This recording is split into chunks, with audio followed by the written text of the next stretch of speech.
নমস্কার নমস্কার ভাই বোনেরা।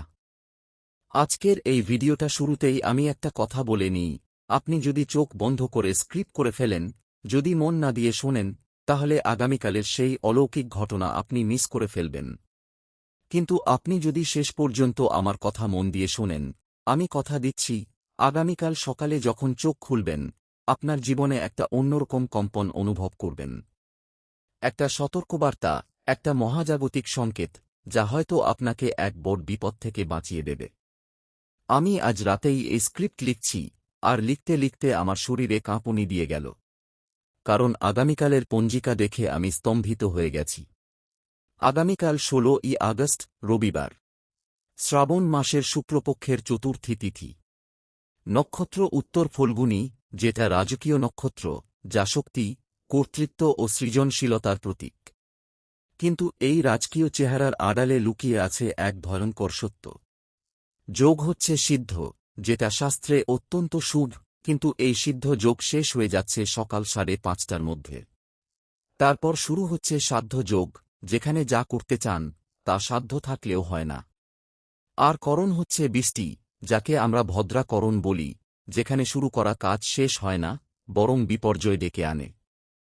আগামীকাল সূর্য সিংহ রাশিতে, আর চন্দ্র কন্যা রাশিতে। শুক্র, আপনার তুলা রাশির অধিপতি, আছেন তুলা রাশিতেই, নিজের ঘরে। শুনতে খুব ভালো লাগছে, তাই না? কিন্তু অপেক্ষা করুন। আগামীকাল শনি, রাহু ও কেতুর এক বিশেষ অবস্থান তৈরি হচ্ছে। আরও ভয়ঙ্কর কথা হল, আগামীকাল রাহুকাল পড়েছে বিকেল 5:30 থেকে 7:30 পর্যন্ত। আর এই রাহুকালের ঠিক আগের সময়টা হল যমগণ্ড। অর্থাৎ আগামীকাল বিকেল 3টে থেকে 7:30 পর্যন্ত, প্রায় 4.5 ঘণ্টা, আপনি যদি কোনো গুরুত্বপূর্ণ কাজ শুরু করেন, কোনো বড় সিদ্ধান্ত নেন, তাহলে সেটা হবে ধ্বংসের কারণ। আপনি কি জানেন আগামীকাল কি হতে চলেছে? আমি সরাসরি বলছি, আগামীকাল কোনো ভনিতা নেই। আগামীকাল আপনার জীবনের একটা বড় অংশ, যেটা আপনি একদিন ধরে লালন করে এসেছেন, সেটা হয়তো ভেঙে পড়তে পারে। আর যেটা ভেঙে পড়বে, সেটা কিন্তু আপনার অজান্তেই ঘটবে। কারণ আগামীকালের গ্রহযোগ আপনাকে ঘুম পাড়িয়ে দেবে, আর তখনই আপনার সবচেয়ে কাছের মানুষটি আপনার পিঠে ছুরি মেরে দেবে। আমি এখনই বলে দিচ্ছি, আগামীকাল আপনার মুখোমুখি হবে এক গোপন শত্রুর। যে মানুষটি আপনার সঙ্গে হাসিখুশি কথা বলে, যে আপনার কষ্টের কথা শোনে, যে আপনার পাশে বসে চা খায়, সেই মানুষটির ভেতরেই লুকিয়ে আছে এক ভয়ঙ্কর হিংসা। আর আগামীকাল সেই হিংসা বেরিয়ে আসবে। কিন্তু আপনি তা বুঝতে পারবেন না, কারণ চন্দ্রের মায়ায় আপনার বিচারশক্তি স্তব্ধ হয়ে যাবে। আপনি ভাববেন এটা ভালোবাসা, কিন্তু এটা হবে ছলনা। আমি এখন একটি উদাহরণ দিই। ধরুন আপনার পরিবারে একজন আত্মীয় আছেন, যিনি সবসময় আপনার মঙ্গল কামনা করেন, আপনার উন্নতিতে খুশি হন।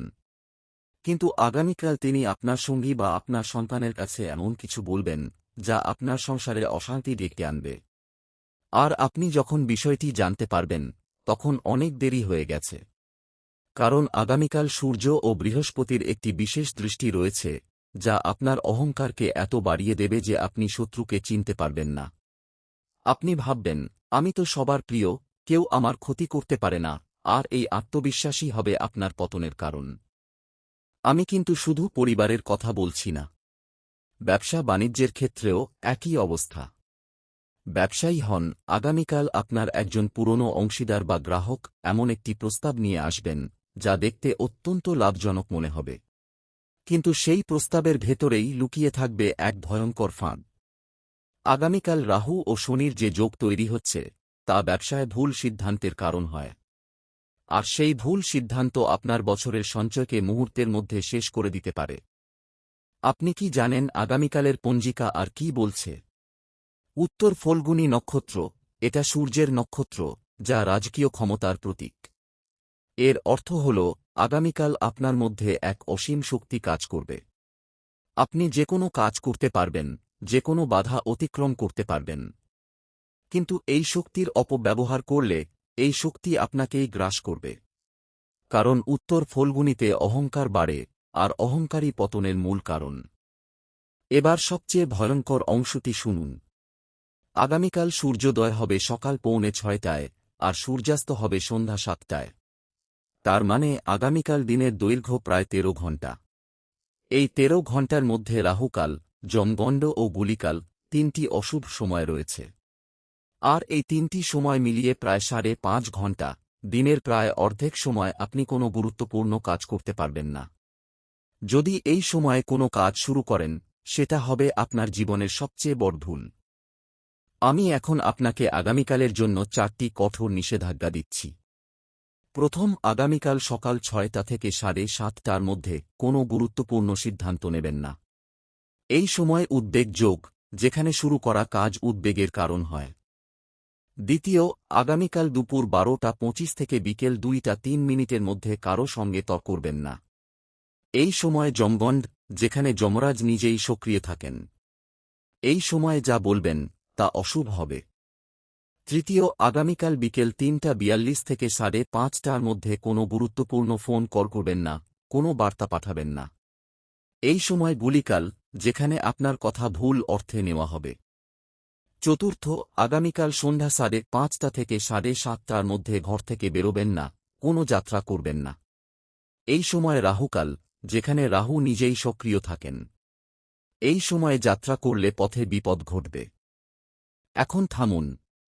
এখানে একটু থামুন এবং আমার কথা খুব মন দিয়ে শুনুন। আমি যেটা বলতে যাচ্ছি, সেটা আপনার জীবন বদলে দিতে পারে। আপনি কি জানেন কেন আমি এত জোর দিয়ে বলছি? কারণ আমি দেখেছি, আমার চোখের সামনে অনেক মানুষ এই ধরনের গ্রহযোগে ভুল সিদ্ধান্ত নিয়ে ধ্বংস হয়ে গেছে। তাদের কান্না আমি দেখেছি। তাদের আফসোস আমি শুনেছি। আর আমি চাই না আপনিও সেই তালিকায় যোগ দিন।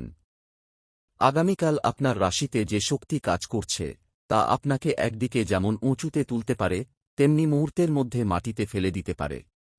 কারণ তুলা রাশি হল ভারসাম্যের রাশি। আর যখন ভারসাম্য নষ্ট হয়, তখন পতন অনিবার্য।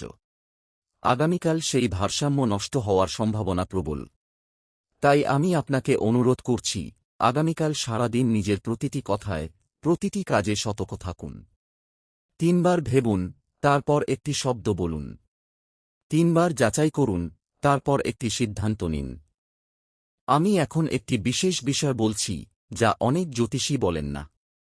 আগামীকাল উত্তর ফল্গুনী নক্ষত্রের প্রভাবে আপনার হাতের লেখা, আপনার স্বাক্ষর অত্যন্ত গুরুত্বপূর্ণ হবে।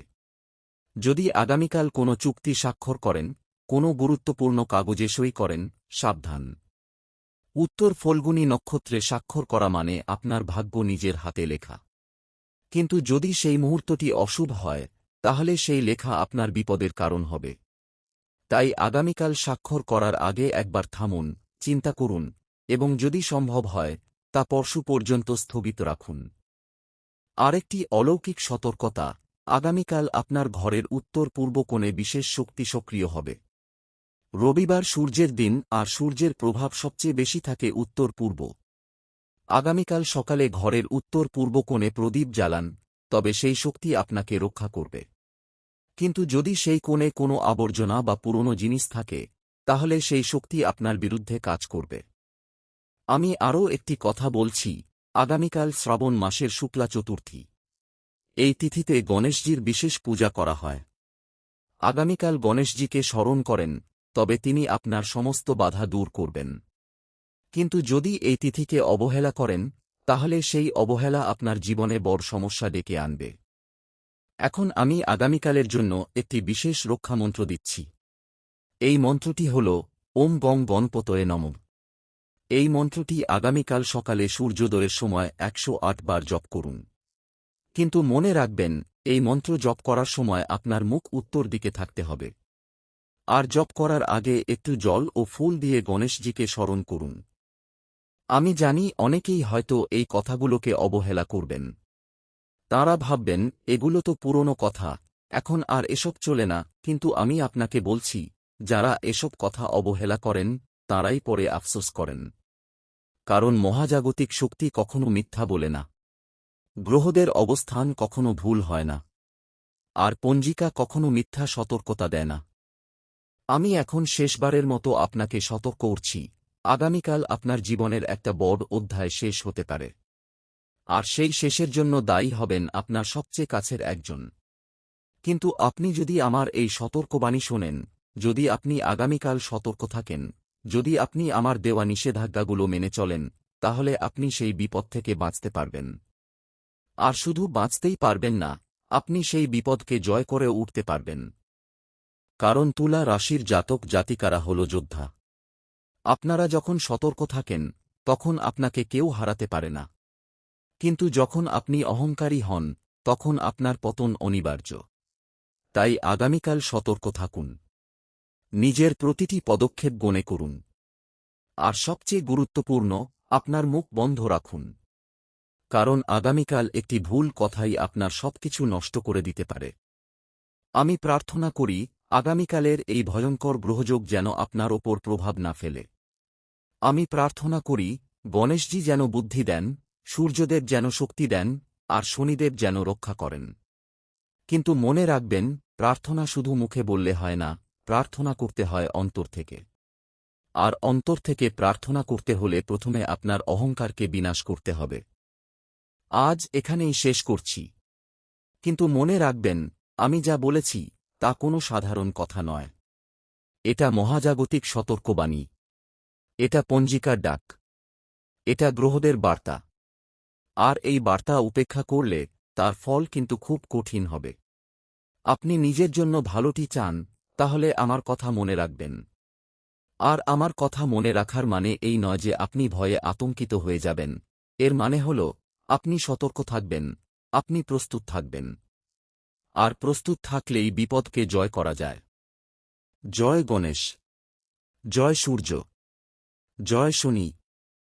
নমস্কার।